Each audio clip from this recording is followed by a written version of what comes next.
मी मार्गदर्शन करणार नाहीये, फक्त माझ्या काही जे मला तुमच्याशी शेअर करावं असं वाटतं तेवढं फक्त तुमच्याशी शेअर करणार आहे. इथे उपस्थित असणाऱ्या अंजली कोल्हापूरचे मॅम, फराह मॅम, अतिशय चांगलं सूत्रसंचालन करणारे धनाजी फड सर आणि उपस्थित इथे असणाऱ्या सगळ्या माझ्या मैत्रिणींना, आपल्या सगळ्यांना माझा नमस्कार. जसं धनाजी सर आता अंजली मॅम बद्दल सांगत होते, मीही मला वाटते काही वर्षांपासून आम्ही सोबत आहोत आणि मी प्रत्येक वेळेस तेच ऑब्झर्व केलेलं आहे की त्या सौंदर्यवतीच फक्त आहेत असं नाही. सौंदर्याच्या क्षेत्रात तर त्यांनी जे करायचं आहे ते सगळं करत आहेतच, पण त्यासोबतही त्यांचं सामाजिक कार्यातलं सुद्धा उपक्रम खूप महत्वाचे आहेत. विशेषतः महिला सक्षमीकरण, लहान मुलं यांच्या संदर्भातले त्यांचे काम खूप चांगले आहेत. त्यामुळे मी अंजली मॅमचं विशेष अभिनंदनही करते. आणि अर्थातच कोणीही यशस्वी होणार असेल तर त्यांच्या मागे कुटुंबाचा पूर्णपणे पाठिंबा आणि सहकार्य हवंच. मी वेळोवेळी त्यांच्या बाबतीत हे पण बघितलेलं आहे आणि त्यांनी सुद्धा प्रत्येक वेळेस परिवाराचा उल्लेखही केलेला आहे. ते इथे उपस्थित असतातही त्यांचा परिवार त्यांच्यासोबत नेहमीच अगदी पूर्ण विश्वासाने आणि सहकार्याने खंबीरपणे उभा असतो. त्यांच्या परिवाराचंही मी खूप मनापासून कौतुक करते. माझ्या सगळ्या मैत्रिणी, तुम्ही सुद्धा वेगवेगळ्या क्षेत्रामध्ये यशस्वी झालेले आहात आणि त्यामुळेच इथे आपला सत्कार समारंभ आयोजित करण्यात आलेला आहे. आणि हा सगळा सत्कार समारंभ चालू असताना मलाही खात्री आहे की तुम्हा सर्वांच्याही पाठीमागे तुम्हाला तुमच्या कुटुंबियांचा पूर्ण सपोर्ट होता, म्हणून तुम्ही इथपर्यंत येऊ शकला आहात. आणि डेफिनेटली ही यशाची एक स्टेप आहे. याच्या पुढेही आणखी भरपूर स्टेप्स तुम्ही जाणार आहात. आणि या सगळ्या स्टेप्स जात असताना परिवाराचा पाठिंबा जेवढा महत्वाचा आहे तेवढीच महत्वाची गोष्ट आहे ते म्हणजे आपलं स्वतःचं प्रयत्नांमधलं सातत्य, आपले स्वतःचे परिश्रम आणि आपली स्वतःची जिद्द. या संदर्भानेच एका माणसाचं उदाहरण मी तुम्हाला देणार आहे. हा मनुष्य चीन मधल्या एका शहरामधला आणि अगदी साधारण परिस्थितीमध्ये त्याचं सगळं ब्रॉटअप झालेलं. जेव्हा तो थोडासा तरुण झाला तेव्हा त्यानं आता अर्थार्जनासाठी काहीतरी करायला हवं म्हणून एका नाटक कंपनीमध्ये तो एनरोल झाला आणि त्या नाटक कंपनीच्या मार्फत तो छोटे मोठे रोल करू लागला. वयाच्या 44 वर्षापर्यंत अशा छोट्या मोठ्या रोल मधून तो आपल्या घराचा सगळा खर्च भागवत होता. पण दुर्दैव असं झालं की वयाच्या 44व्या वर्षी ती नाटक कंपनी बंद पडली. आणि आता काय, हा मोठा प्रश्न उभा राहिला. कारण शिक्षण ऍज सच काही नाही, कोणते वेगळे स्किल्स नाही. ज्या नाटक कंपनीतून छोटे मोठे पण नाही, छोटेच रोल मिळत होते, ती नाटक कंपनी सुद्धा बंद झाली. आता काय करायचा मोठा प्रश्न उभा राहिला.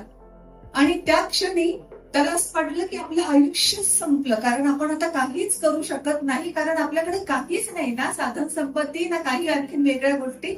आपलं आयुष्य संपलंय. पण त्याच वेळेस इमिजिएटली सेकंड थॉट त्याच्या मनात आला.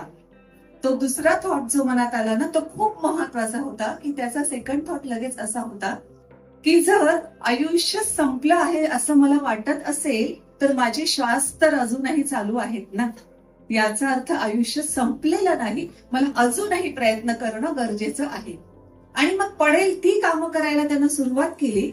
जे कोणतं छोटं मोठं काम मिळेल त्याही मधून अर्थार्जन करायला सुरुवात केली, पण त्यामधून अजूनही फारसं भागत नव्हतं.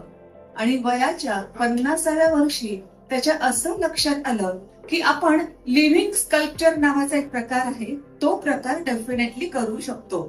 आणि ते करायला त्यानं सुरुवात केली. लिव्हिंग स्कल्पचर म्हणजे काय, तर शरीराला रंग फासायचा. एखाद्या पात्राचं उदाहरण घेऊन, ऐतिहासिक एखादं पात्र करत असेल तर त्या पात्राप्रमाणे पूर्ण शरीराला रंग फासायचा, सगळी वेशभूषा तशी करायची, पोज तशी घ्यायची आणि तासन तास त्या पोज मध्ये डोळेही न मिटवता उभं राहायचं. केवढी जबरदस्त मानसिक ताकद लागत असेल ना. शारीरिक ताकद तर लागतेच, पण मानसिक ताकद सुद्धा जबरदस्त लागते. अजिबात न हलता डुलता तासन तास उभं राहायचं.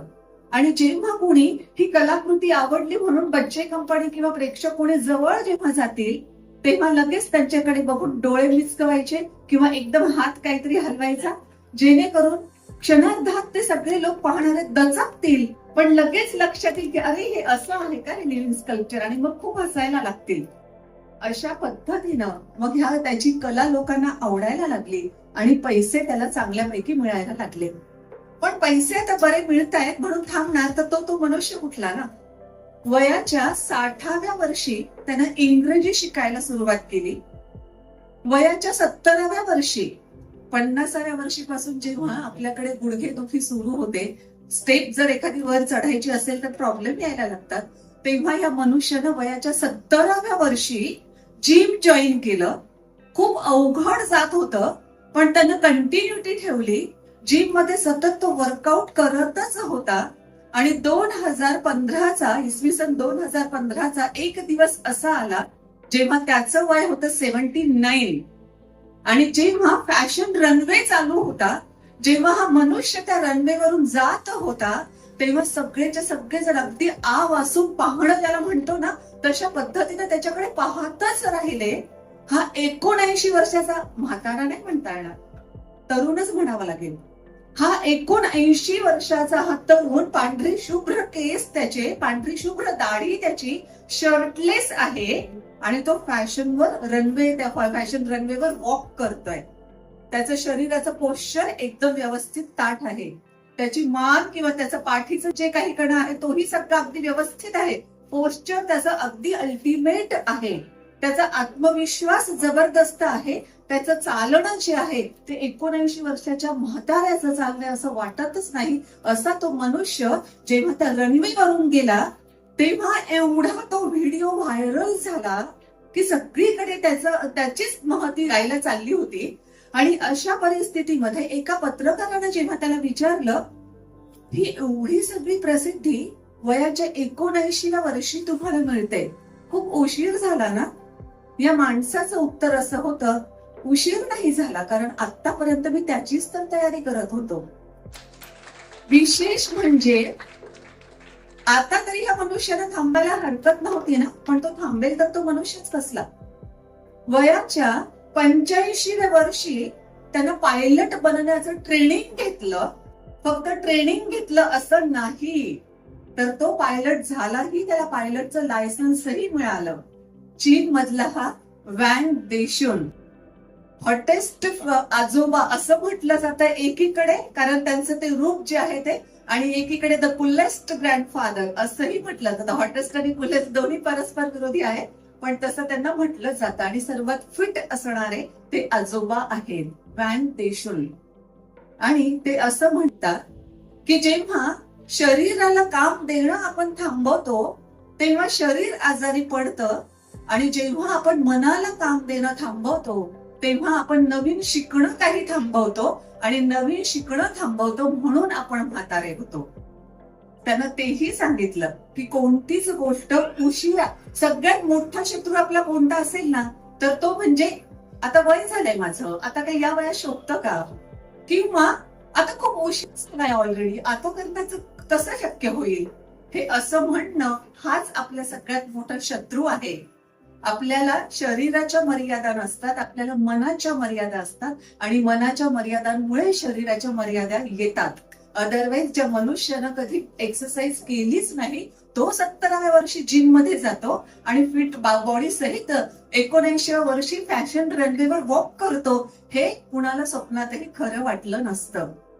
आणि अर्थातच हे सगळं करण्यासाठी त्याची जिद्द, मेहनत तर होतीच, पण आता जसा तो इतरांसाठी इन्स्पिरेशन ठरलेला आहे, तसंच मलाही वाटतं की शाबासकीची थाप आपल्या पाठीवर पडते हे तुमच्या सर्वांसाठी खूपच छान आहे. कारण जेव्हा शाबासकीची थाप आपल्या पाठीवर पडते आपल्याला अजून दुप्पट उत्साह येतो पुढचं काही काम करण्यासाठी. आता तुमची ही पण जबाबदारी त्यामुळेच येईल की या प्रेरणेचा स्रोत आता तुम्ही दुसऱ्यांपर्यंतही पोहोचवायचा आहे. तुम्हाला जे यश मिळालं आहे त्याचा परिणाम नेमका काय झाला आणि किती छान तुम्हाला वाटत होतं हे इतरांपर्यंतही पोहोचवायचं आहे. कारण जे मी नेहमीच म्हणत असते, we rise by lifting others. त्यामुळे इतरांनाही या स्टेज पर्यंत घेऊन येणं, जेणेकरून यश त्यांनाही चाखता आलं पाहिजे. ह्या सगळ्या गोष्टी तुम्ही नक्कीच कराल अशी अपेक्षाही व्यक्त करते. ज्या मैत्रिणींना आज इथे पुरस्कार दिले जाणार आहेत त्या सर्वांचं आताच अभिनंदनही करते. आणि आपल्या सगळ्यांनाच जागतिक महिला दिनाच्या खूप खूप शुभेच्छा देते आणि इथेच थांबते. Thank you so much.